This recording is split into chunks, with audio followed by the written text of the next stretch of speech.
Bonjour, bienvenue dans ma cuisine. Alors, juste un petit rappel avant de passer à la recette de cette semaine pour faire un petit peu de pub pour mes cours de cuisine que je vous propose ici à Aix-en-Provence, dans ma cuisine, tous les vendredis après-midi depuis septembre de l'année dernière. Donc, n'hésitez pas à me contacter, carolecuisinecours@gmail.com. Donc, tous les vendredis après-midi, il y a une recette qui change à peu près tous les 3 mois, par groupe de 4 maximum en ce moment. C'est une recette arménienne, les moules farcis au riz ou midya dolma. Et ensuite, à partir d'un groupe de 2 personnes, vous êtes 2, vous me contactez et puis on peut organiser des sessions privées avec des dates qui vous conviennent et des recettes que vous avez envie d'apprendre. Alors pour cette semaine, ce hachis agneau butternut, en fait c'est exactement toujours le même style de recette que j'aime partager avec vous. Je dois cette recette à Sophie et à Marie-Hélène, alors je les remercie toutes les deux. Vous allez voir, c'est simple, ça se prépare à l'avance, donc parfait quand on travaille. On le réchauffe le soir avec une salade verte, ça vous fait un plat complet et très goûteux.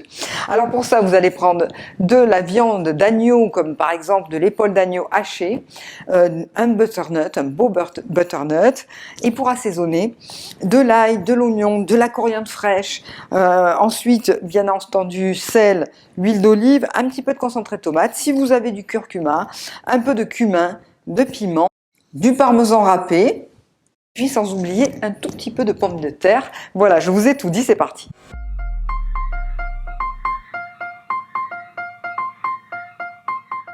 Pour cette recette, j'aime bien cuire la courge butternut au four, comme ça elle sera un peu plus caramélisée, elle va rendre un petit peu moins d'eau. Donc vous la coupez en cubes, huile d'olive, sel, et ça cuit une vingtaine de minutes, vous préchauffez votre four à 200 et vous surveillez. Comme ça en plus, ça vous laisse le temps tranquillement de préparer la farce. Alors pour ça, c'est très simple.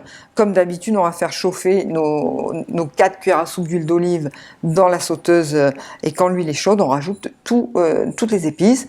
Donc là, j'ai mis le sel, une grosse cuillère quand même à soupe de concentré de tomate. Le curcuma, là, c'est absolument pas obligatoire, c'est pour colorer. Par contre, le cumin, vous pouvez en mettre pas mal. Pareil pour le piment, puisque la butternut est bien sucrée. 2 gousses d'ail pressées. Et ensuite, on n'oublie pas les oignons. Là, j'ai mis 2 oignons coupés tout petits. Voilà, là, on a notre base d'assaisonnement. Ensuite, on va rajouter la viande. Donc là, ça se fait en 2-3 minutes à feu vif. Incorporez bien la viande aux oignons et aux épices, pour l'écraser un petit peu, pour l'émietter, pour obtenir en fait une farce bien égrenée, comme ça, là, voilà. Ne surcuisez pas trop la viande pour qu'elle reste tendre, et puis là, vous pouvez arrêter le feu, moi c'est ce que j'ai fait, avant de rajouter le dernier ingrédient, c'est la coriandre. Donc là, je voulais vous montrer tout simplement que je ne jette pas les tiges, c'est comme pour le persil, c'est là où se concentre tout le goût, et par contre, j'ai émincé un énorme bouquet de coriandre, donc vous pouvez en mettre un petit peu moins, ou si vous n'aimez pas, vous remplacez la coriandre par le persil. Par contre, vous l'incorporez en fin de cuisson, comme ça, on évite de trop la cuire. Et voilà, donc la farce est prête. Maintenant, on va récupérer la courge butternut au four où j'allais carrément bientôt la brûler, donc faites attention. Et puis, vous l'écrasez grossièrement comme ça à la fourchette pour obtenir une purée. Et maintenant, on va dresser notre hachis. Donc, première petite couche au fond du plat, vous allez écraser comme ça 2 pommes de terre cuites à la vapeur avec un peu d'huile et de sel. Ça va rendre ce plat un petit peu plus onctueux. Et si jamais la butternut rentre de l'eau, cette pomme de terre là va absorber l'eau de la courge. Voilà, ensuite on recouvre avec la farce, on recouvre ensuite avec la purée de butternut, c'est pas compliqué du tout. Et puis moi j'aime bien toujours pour faire gratiner mettre du parmesan que je râpe fraîchement, mais mettez le fromage que vous avez l'habitude d'utiliser à la maison. Plutôt que le beurre, j'aime bien aussi l'huile d'olive pour que ça dore. Et puis vous cuisez ça, c'est quoi, une vingtaine de minutes, pas plus, tout simplement pour que ça gratine.